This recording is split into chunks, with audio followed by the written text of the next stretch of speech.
So,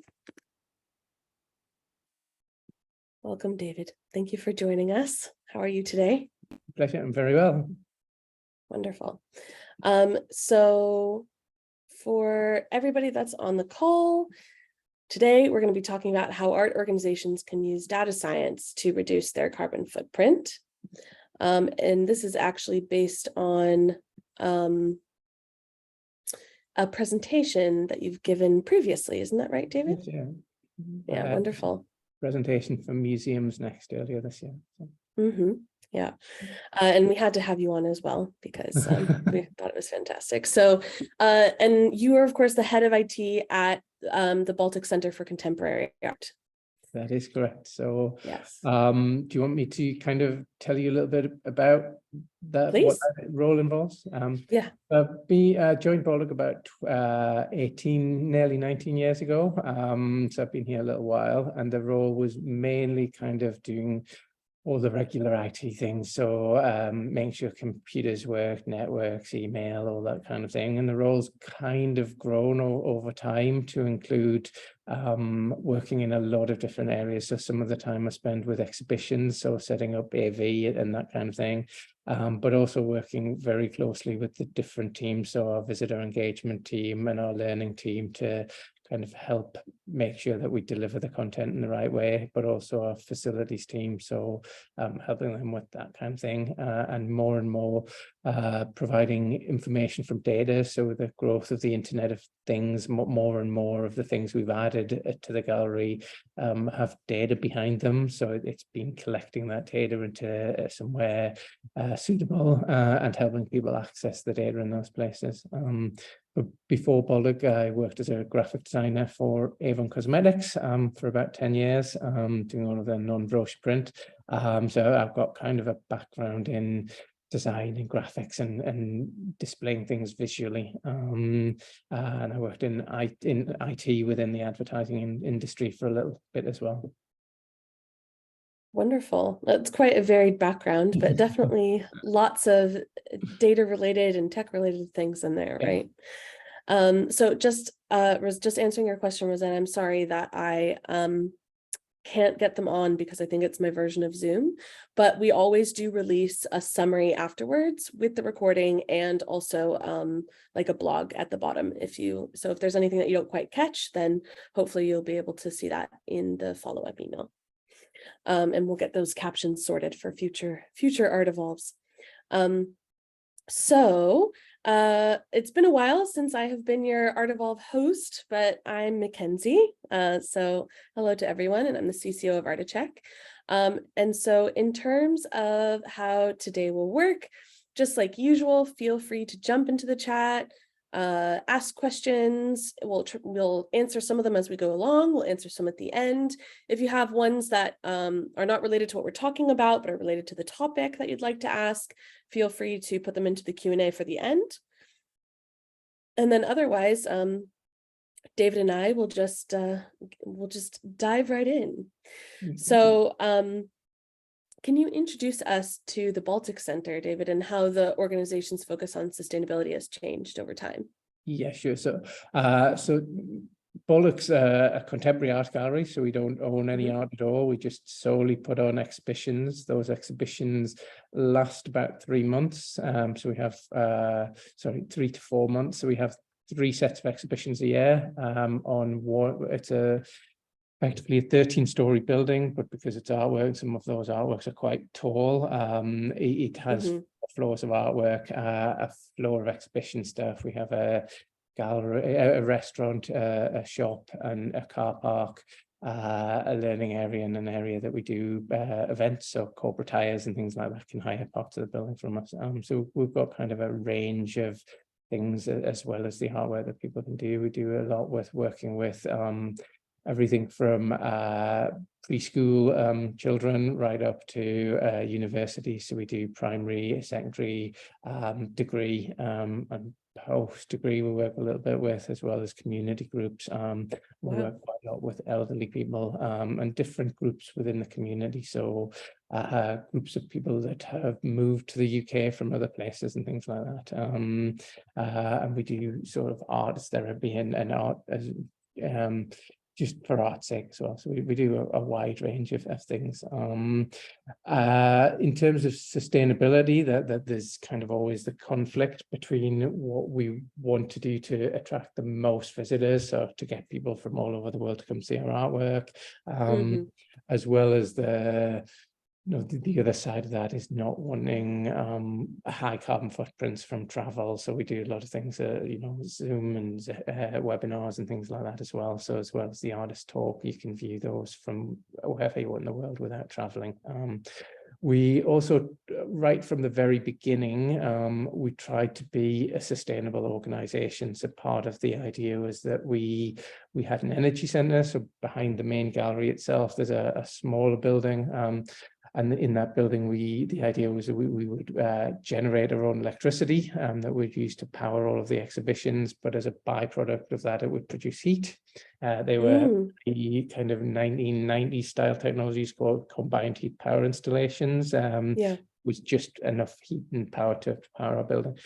Things changed quite a lot from over a period of time, because the system was designed for a building that's open a kind of standard 8-hour day, 5 days a week. One of the things that's slightly different about Baltic is that we were largely funded by the National Lottery, so we got a very big grant to start up. So we didn't build up from a very small organization and kind of scale.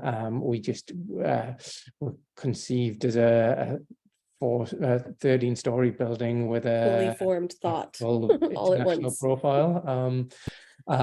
Which meant that it was the local council that made all of the decisions about design and architecture and stuff like that, with the original director. So we had a guy called Sunan Ogren, who was that came up with the idea while he was in Newcastle about having a kind of world-class gallery on the banks of the Tyne. And generally what that meant was that they made lots of assumptions about the way the art world would work, and the way that we would generate power, and how much heat versus how much power we would need.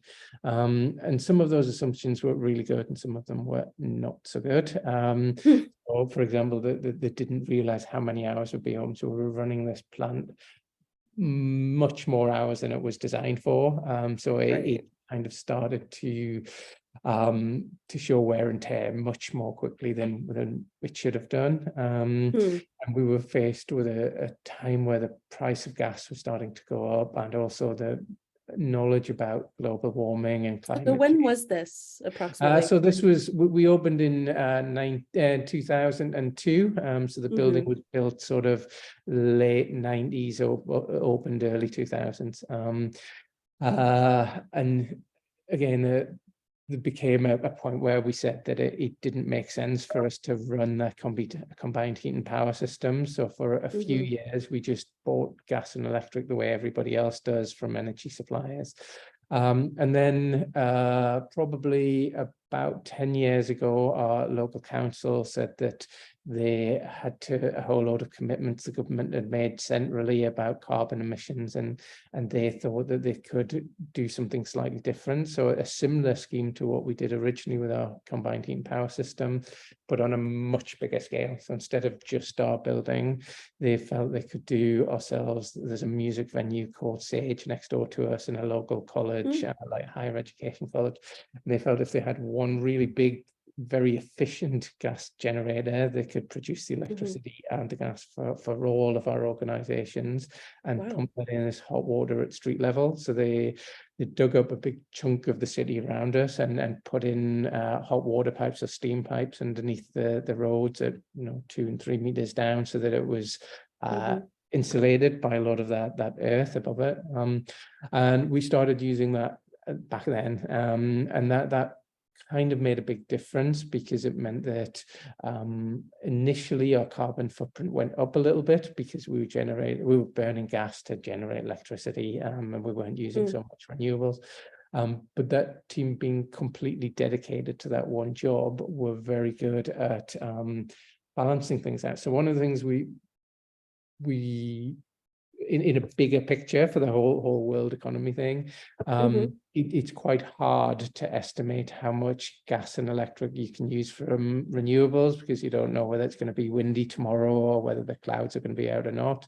So you need capacity to burn things like gas to supply that. So rather than having really big inefficient power stations, are the people that we buy our gas and electric from, the Gateshead Energy Company, supply the national grid when they need it most. So when it means they can use as much renewables as can, but when they really need to use fossil fuels, they can buy it from that company at a produced in a very economic way, because we're using all of the heat we generate, and that's not being, it's not pumping out of the building as smoke and steam and things like that. So it's a kind of a it reduces the total carbon footprint for everyone, although directly it increases Gateshead's carbon footprint locally, if that makes sense.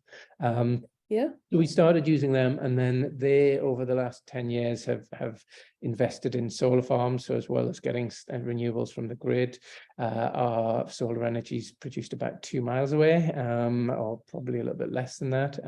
That's incredible.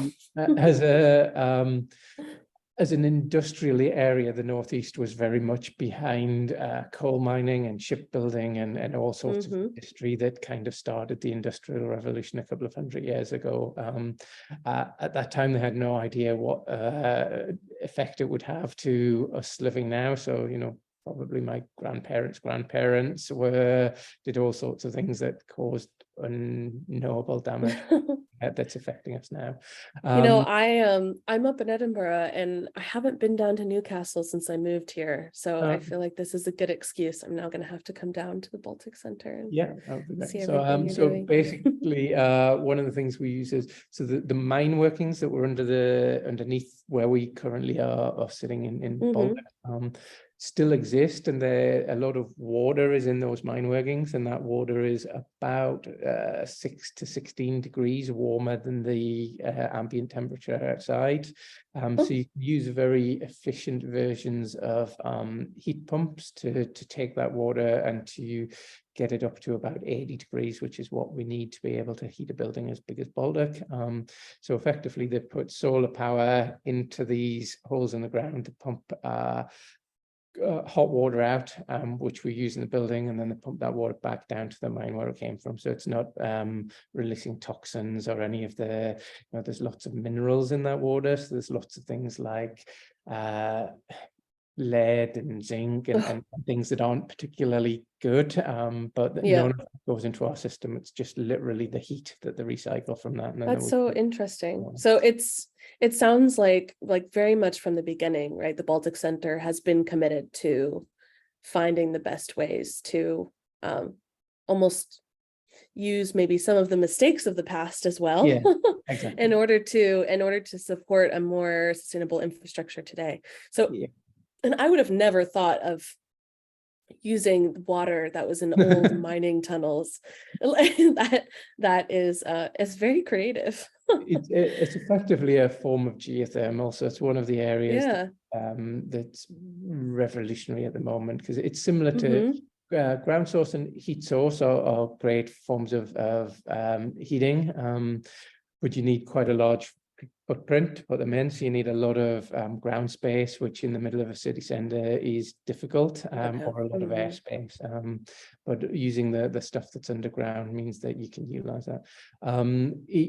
There are a couple of other people in our area that started that before us. So there's a large company that's Lanchester Dairies that are just around, a few miles from us, and they started this like 10 or 15 years ago. Was one of the people that first moved into it, and they use that to heat their warehouses. So they have huge warehouses where they store all of the things that they sell and things like that. So they kind of started. So what's slightly unusual about ours is that we both use water in the same mine workings, but slightly a couple of miles apart. So it's been not for us because we haven't done it directly, but for the local energy company, it's been quite experimental to see how much heat you can take out of the ground and how that affects the water table close by. So I think a lot of areas around the world are looking at what they're doing in Gateshead with a view to saying how much can we push this, and there is certainly a limit as to how much heat you can take out of mine workings,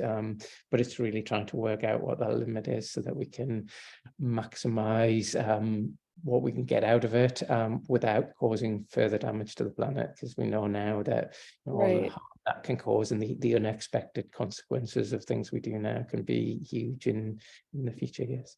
So it sounds like, I think for any institution that does have sort of a bit more of a connection with their local council or their local area, they have sort of more ability to do things like that. I mean, those could be game changers, right? In terms of how they're actually running their buildings. But let's say that, they may not own the building. They have, a very long-term lease, or they have very strict restrictions on what they can and can't do. What types of kind of sustainability projects would you look at for that type of institution that you've done at Baltic? Okay, so we've done some fairly simple stuff. So the first thing we did was we started looking at the data we had, and we started working out from that what was using the electricity in our building, because when you kind of get a monthly bill and it's a certain amount, you kind of go, oh, okay, we're using quite a lot of electricity, but it's trying to then break that down and say, well, is that lighting, or is it heating, or is it air conditioning, or is it the projectors we use in the space, and how can we reduce that? And I mean, the most impactful way to do it straight away is to look at scheduling and say, is our heat on 24 hours a day, and can we turn that down? And again, just to explain, so if you have say your house, heating in your house is fairly simple. You come in and go, oh, it feels a bit cold, let's turn the heating on, and your boiler will water and pump around the house, and that's kind of fine. If it's, it gets warm enough, you can turn that down or turn it off. With a building that's multiple stories and has lots and lots of spaces, it becomes much harder, because it takes a while to heat that volume of water. So we might be talking about thousands of liters in total, hundreds of liters. So you have to plan a long way in advance. So you have to say, well, if I want to get the building to temperature at 2 o'clock in the afternoon, I need to start turning things on at 11 o'clock in the morning. And I need to try and work out how much heat might I need on any given day. So what we do is we have to heat enough water for the whole building, and then we see which rooms need it. So we produce this vast amount of water, and then we spend a lot of energy pumping it around the building. So it kind of goes around, and then any room that needs it, the thermostat in that room will turn the heating on in that room or not. So a radiator will come on, or an underfloor heating, but you still produce the same amount of heat. So a lot comes into scheduling and saying, well, actually, we know that in the summer we might need heat for 4 hours a day or 2 hours a day, but in the winter we might need it for 12 hours a day. And you can kind of work out when you need to turn that heat on, when you can turn it off. So for example, you might not turn it off. If the gallery closes at 6, we might turn it off at 4, because we know there's enough heat in that system that it'll keep it warm for another 2 hours, but we might need to turn it on 2 or 3 hours before we open. And the same with cooling. So you have to produce cold water to put into the air conditioning system to cool the building. So it's looking at the schedules and saying, well, can we have a schedule for March, and then a separate one for April, and then a separate one for June, and have that vary, so it's on for slightly longer as you go into winter, and slightly less as you go into summer. So that's something that pretty much everyone can do straight away. Again, depending on the scale of their organization, that might vary a little bit. And then the next kind of things are to look at the big uses. So lighting's very much the same. Lighting you don't need to do in advance. So you can just say, can we program this system so that if the gallery closes at 6 and we know everybody's out by 6:15, and we just turn all of the lighting off at 6 o'clock, 6:15. Similarly, we schedule lighting so that it comes on quite brightly in the mornings when the cleaners are in doing the cleaning, so they can see to do that. But then we work out in different bits of the building where they're cleaning at what time, and then we schedule it to go back down to a lower level we would run the gallery in later on in the day, so that we're minimizing that amount we use at any given time of the day. So I think for a lot of people in the audience, this may seem a bit overwhelming at first, right? Yeah. But let's back up just a minute, and can you just explain to everyone what data science is, just Okay. from a basic. Yeah, of course. So I think I called the talk that I did initially data science. You could use data science or data analysis fairly independently.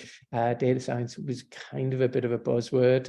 And the real difference between the two is that data analysis looks at historic data, and it allows you to make manual decisions based on that knowledge. So, for example, we can look at the energy used for every day or every hour or every minute and analyze that over a period of time. And we can say, well, given that we know we used this much last year, we're likely to use about the same this year, unless, for example, the temperature goes up globally, and then we know that that might go up or down a little bit. But you can use that knowledge of data to do that. Data science goes a step further than that, and it basically says one of two things. So it'll either go to the extent of saying, can we predict future trends? So you can use all sorts of logarithms and bits of code to, for example, say, well, given that we know that this has increased this much, what will it look like in a year or 5 years or 10 years time? And then that allows you to make decisions not only about the near future, but the kind of middle and distant future. And then the next element after that is that if you go into the kind of next level of data sciences, you can use things like machine learning to make decisions for you. So you can say, looking at the taking information from things like sensors, can you process that and predict what I'm going to use in an hour's time and turn the heating on for me, so that I, as a human, don't need to be involved in that process?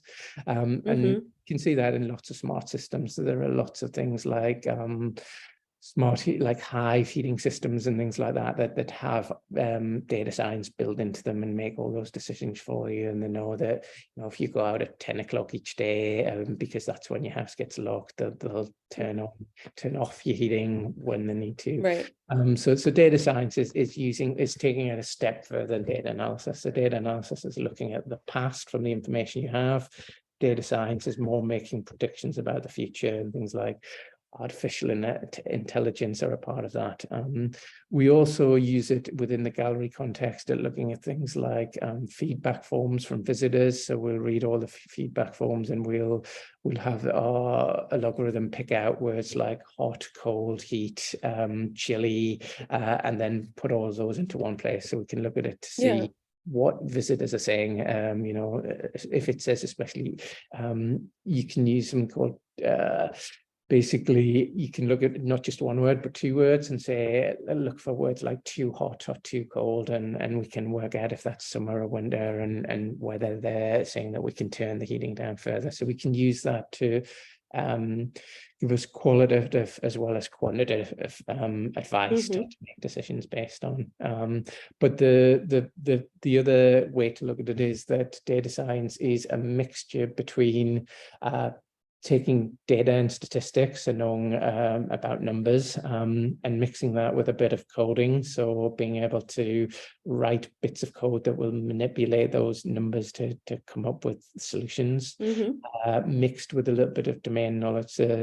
For example, data science in medicine would be knowing about anatomy and knowing about proteins and things like that. In our world, looking at energy, it's knowing about heating systems and lighting systems, and knowing how much an LED uses compared to how much a halogen light uses. So you can take that information to build models that will give you realistic answers to your questions. So, for example, if we want to look at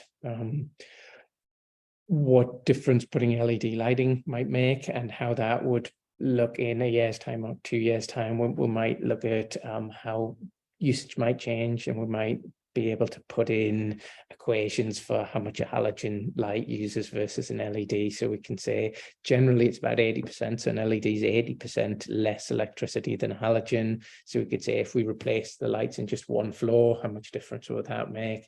What would happen if we replaced all of the lights? So you can build those models very quickly. So you can just punch in a couple of extra lines of code and get different results. You could do the same thing in something like Excel.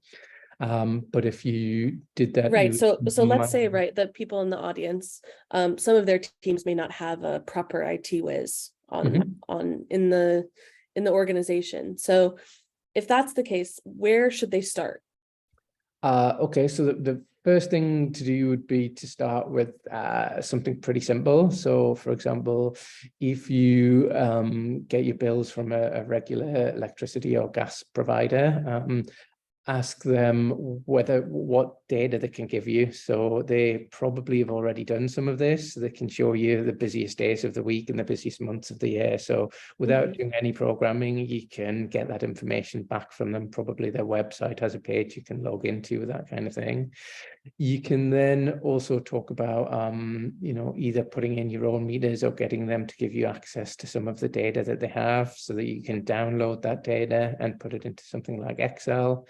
And once the data's there, you can start saying, on any given day, what was the most electricity used and what was the least electricity used and what was the average? And you can start sort of doing really simple things in Excel. So just put all of those figures into one big column and just say what was the average, and that will give you a starting point. You can then start to try and build that into some kind of visual that people tend not to go a little bit number blind. So if they look at, a spreadsheet that's got 1 million lines of numbers, they're like, yeah, that doesn't mean anything. Whereas if I'm a little graphic that says, well, this is how much you used in 2018, this is how much you use in 2023, it's much easier to see that. So it doesn't have to be high tech at all, Google Sheets or Excel or any of those things. You can start putting things into, and again, it might be that your energy provider can give you daily figures, so you can start looking at that and saying, well, actually we use less on a Wednesday than we do on a Thursday, and trying to think about so this is where that domain knowledge comes in. So you can kind of sit as a team and say, well, what do we do on Wednesday that we don't do on Thursday that would make that kind of a difference? And you can start kind of saying, well, okay, so we... So David, just sorry to interrupt you, but we have a couple questions coming in. So the first is, are energy providers typically helpful in sharing this info? So the information you're talking about, how do you get it? So yeah, so normally, so our energy providers are local councils, so that they're really good, and we work very closely with them in that we try and give them predictions of what we think we're going to use, so that they can then put that into their planning for how much electricity they're buying or selling and generating.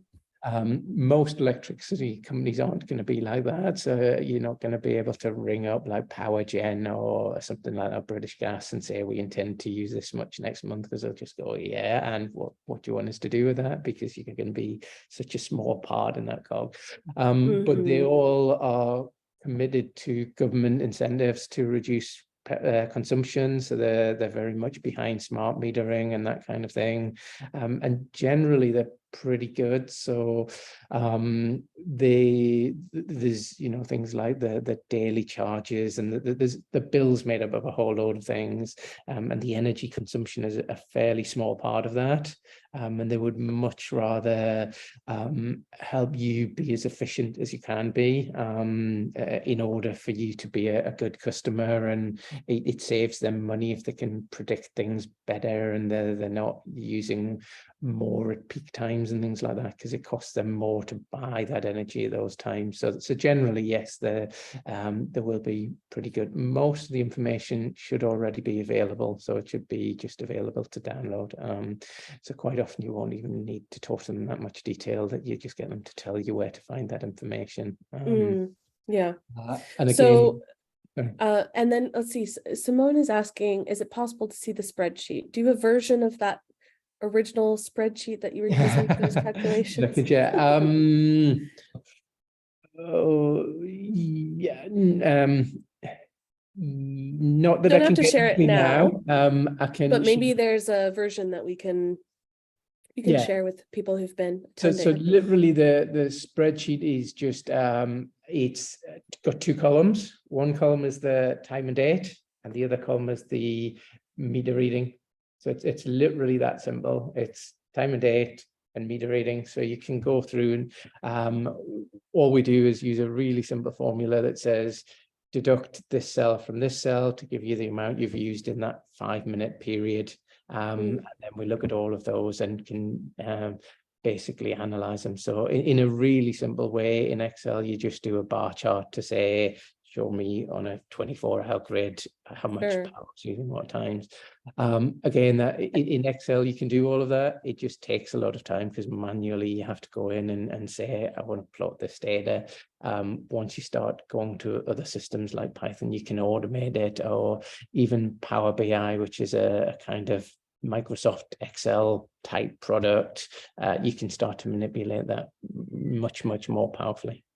Sure. Yeah, no, I think that's definitely like the next step, but I think a lot of people on the call are probably at the spreadsheets point, Yeah. right? So, In terms of so starting out. spreadsheets are really good. And again, you could, if you're doing it manually and that's taking a lot of time, rather than doing it, so we do it every day. So we, like, every single day we get a file that shows us a graph, so we can see changes really early on. So if electricity usage is starting to go up, we can see that and make changes. So it might be that we've turned a piece of equipment on and forgotten to turn it off, and we can see that straight away and go, what did you turn on yesterday, and can we go and turn that off again?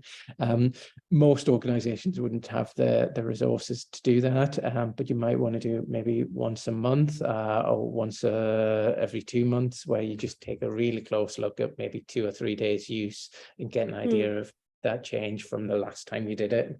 Yeah.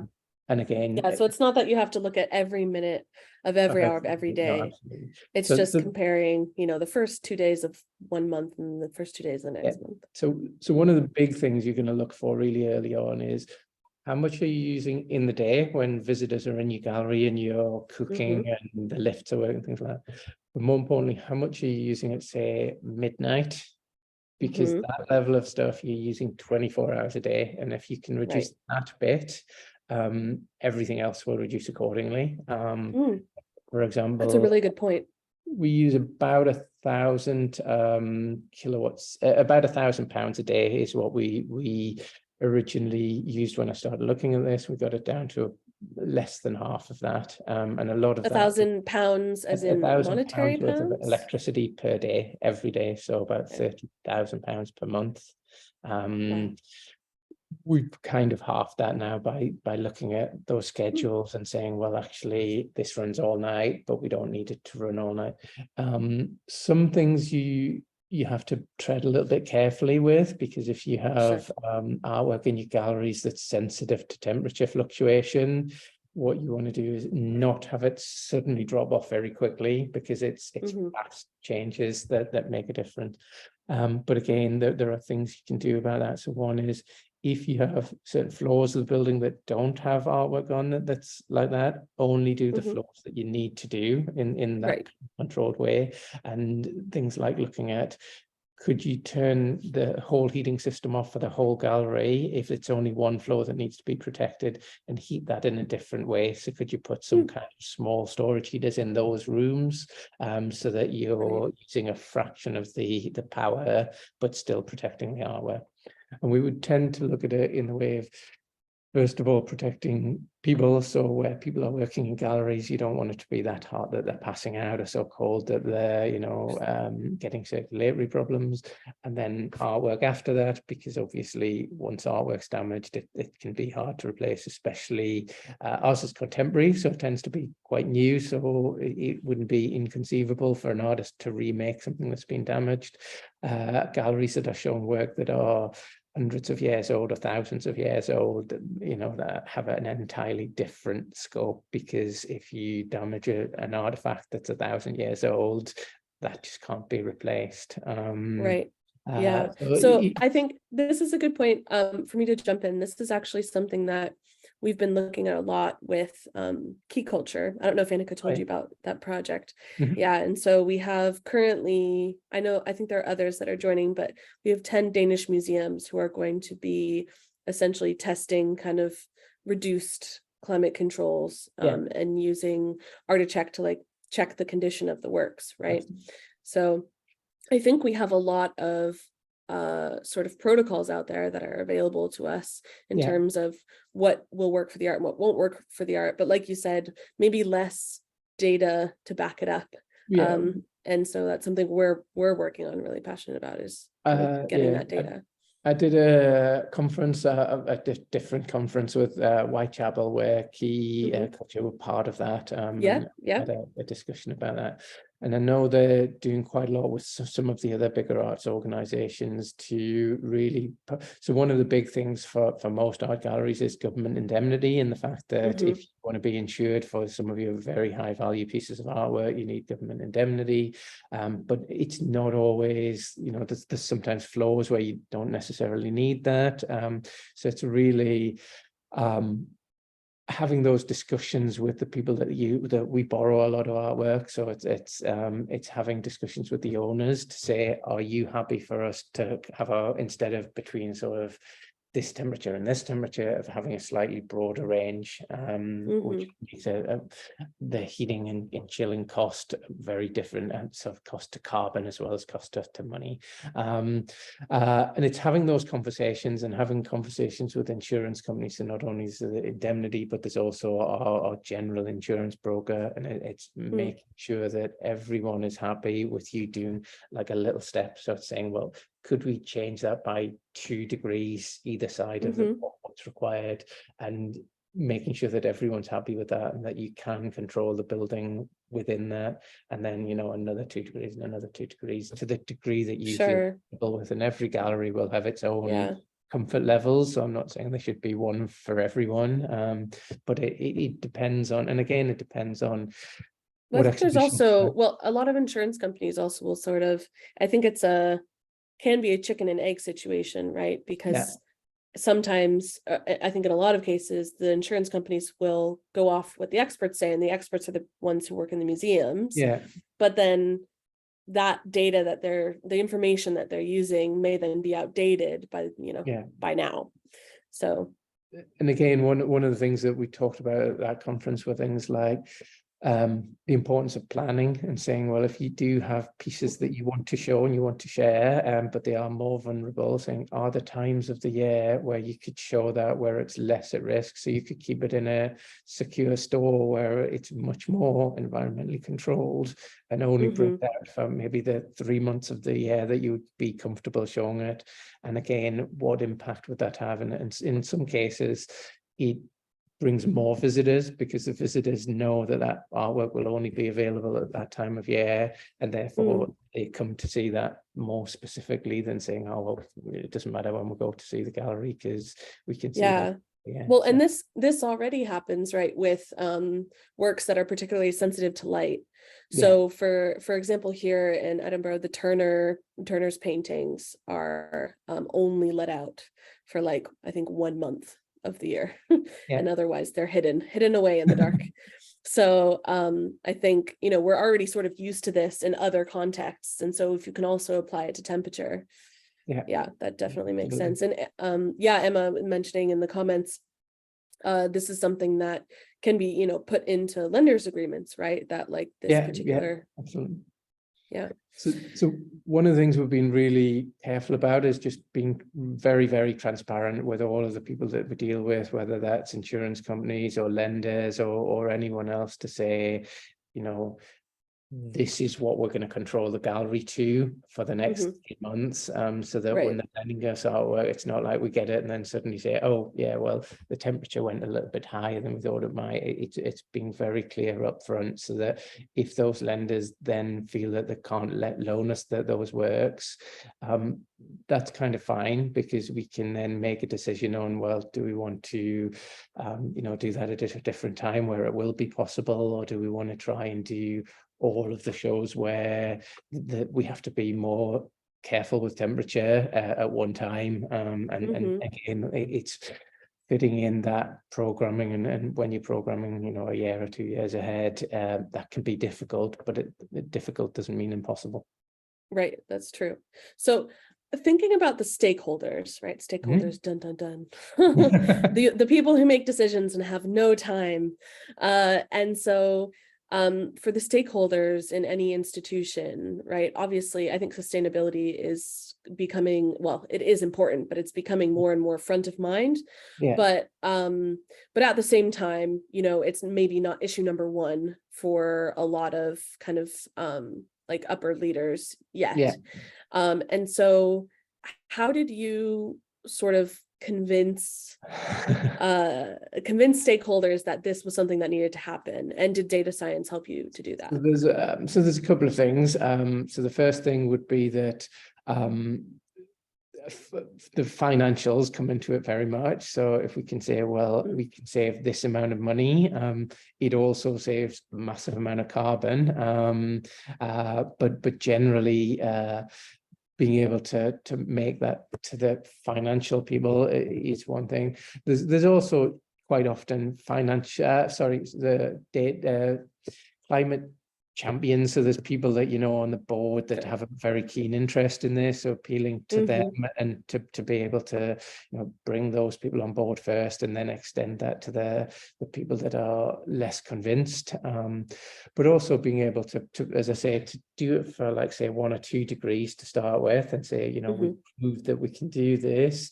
Now we'd like to do it for this many degrees, is much easier, because they're not having to do a huge leap of faith. They're kind of looking at what you can prove, and if you can get facts and figures to prove that, so we can do some nice data visuals to say, well, this is how much carbon we saved, and that makes the life a little bit easier.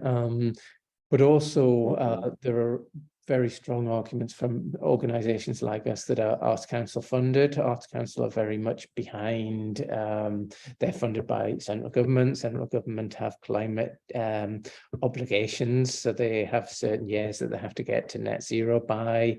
So most of our funding is contingent on being self-sufficient in terms of financials, and self-sufficient in terms of carbon footprint. So those are both really good. So when we're doing our business plans and we're doing our KPIs, those are very much factors anyhow. So right now, so it's also a 2-in-1 for a lot of it, right? So absolutely. So right now, it's more that those higher ups are coming to myself and saying, what can we do to save carbon, and what data can we use to try and bring that down, rather than me having to go the other way. So maybe 5 years ago, it was much harder to have those discussions, because it was a very much discussion about, well, the temperature has to be between this and this, because that's what the government indemnity says, and that's what the art world says.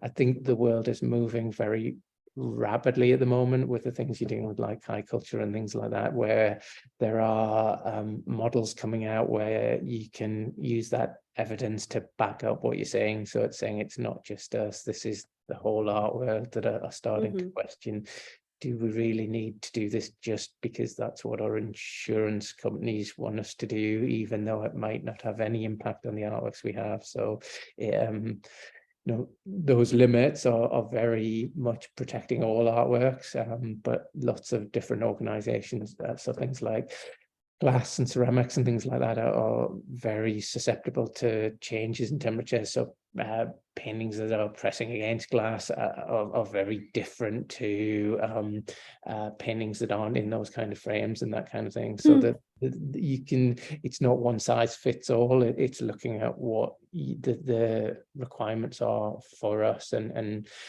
it's about making that kind of at a big level of having those discussions about, do we all need to have the same rules, or can we start to have more say in what our gallery needs, and to write our own risk assessments for our own galleries? And you know, that's what we do with safety and things like that, and we've done that for years, and you know, we've been quite responsible with that, and there's no real big jump between what we do with temperature and a gallery, and understanding all of those risks. And you know, we talked about so writing risk assessments for just because climate. I know I know people may need to leave before the end, although we'll go a bit over today, potentially if we need to.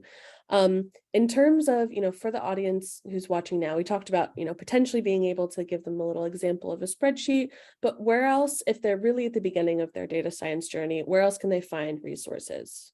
So things like Google and Microsoft have hours and hours of online tutorials and these kind of things. So basically looking at statistics, there's an organization called Khan Academy who was set up to kind of help educate children, but the classes on probability and statistics and all those kind of things are really good. They're also, in terms of the carbon side of things, things like the carbon literacy program is a really good avenue to kind of learn about the different greenhouse gases and the different impacts of those, so you can learn about how much kind of carbon from food affects things versus carbon from heating and construction. Again, look, we do a lot of construction because we're constantly doing temporary shows, so we knock down walls and build walls, and it's about how we effectively manage that. And again, you can do data with that really simply by saying, how many building materials are buying, just starting to monitor that through your financial systems to say, can we reduce that spend and therefore the amount we're putting in? You can look at things like, pH levels of things. So again, that domain knowledge of doing a little bit of research, but working with other organizations and working with people within your team. So most galleries probably have a quite good building services team or facilities team, and they will be really knowledgeable about lots of these things. So it's making sure that the curators and the finance people and the building teams are all working together to pool that knowledge to say, how can we make these changes and what would a measure of success look like? So there's no universal measure of success. So you might say, can we reduce carbon by 10% in the next 5 years? And so for some people that's achievable, or for us, we started off by saying, can we reduce by 5 to 10% in 5 years, and ended up reducing it by 48% in 5 years. That's incredible. So it's but that wasn't fighting anything really big. We didn't spend vast amounts of it was money. those little steps that you made. Lots of little things, and keep so going. For the sorry, I was just going to say, for those of you in the audience who feel like you could use some support in doing this, I believe Key Culture is still looking at accepting institutions for future cohorts for the Getting Climate Under Control pilot. So it's underway right now with the Association of Danish Museums, but if that's something that you'd be interested in doing in order to sort of have a little bit more of outside support while you're starting to kind of dig into this, then feel free to reach out to us. We can get you in touch with them. You can just respond to one of the emails for the webinar. And then the other thing I just want to bring up before we're at the end, and then we'll go into questions, is that we also have a lot of other webinars that are about carbon footprint. So things about staff travel, sea freight, buildings, these are the 3 biggest contributors. And so if you have any questions about any of those, we can send you some resources, or you can take a look at the ArtEvolve archives. So does anybody have any questions about what we've been talking about today? So the other big one that you didn't include in those 3 are things like if your organization has a cafe or a restaurant, it's making sure the menus and the travel distances for those in shops and packaging of plastics within the shops and things like that. So they're all definitely kind of contributing. Yeah, no, it's a big one, I think.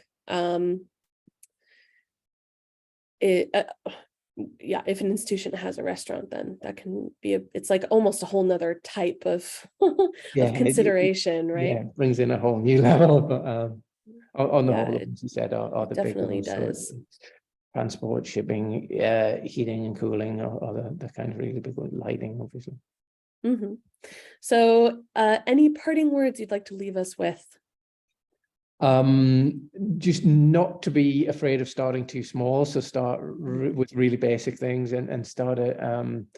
It's really good just to ask the kind of really basic questions. So one of the things is you can do a kind of energy audit. So you can simply walk around the gallery, say once a month at a different time or a different day on each time, and see what you're using. So say, are the lights turned on? And then ask yourself, do those lights need to be turned on? Is the heating turned on? Does that need to be turned on?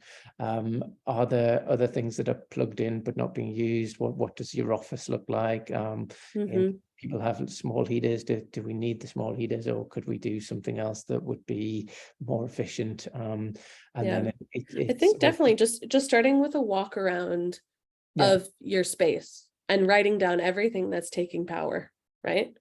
Start there and then figure out, can I measure those things, right? Yeah, so that's a big thing to ask is, does it need to be on? Can I just turn it off?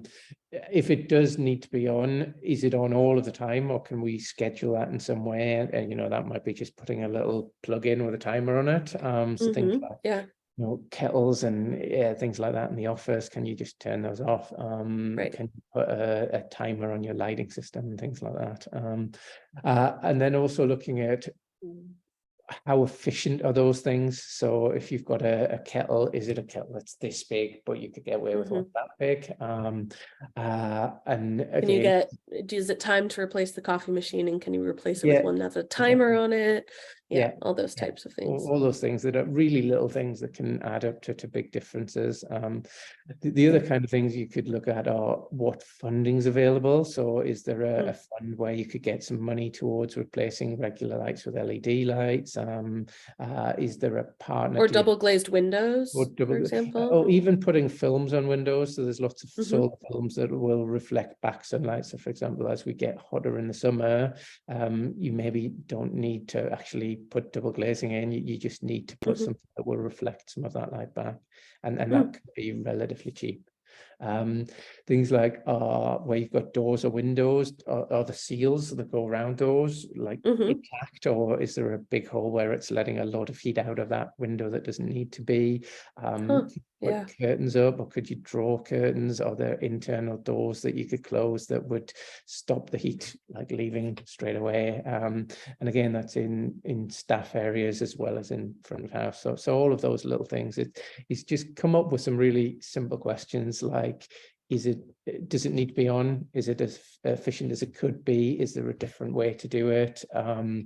Is there somebody you can talk to try and improve that? So, do you have a local company that produces lighting that might be able to do some sort of deal with replacing LEDs and use your galleries as sort of showcase for stuff? Again, those are all things that we've done to some extent over the years and that have been really successful, because you don't need to ask many people for permission. You don't need to go and get directors' permissions. You can, in most cases, just go and say, well, I'm going to take that kettle, I'm going to replace it with that kettle. And that really is within your remit to do in most cases. Yeah, that's true.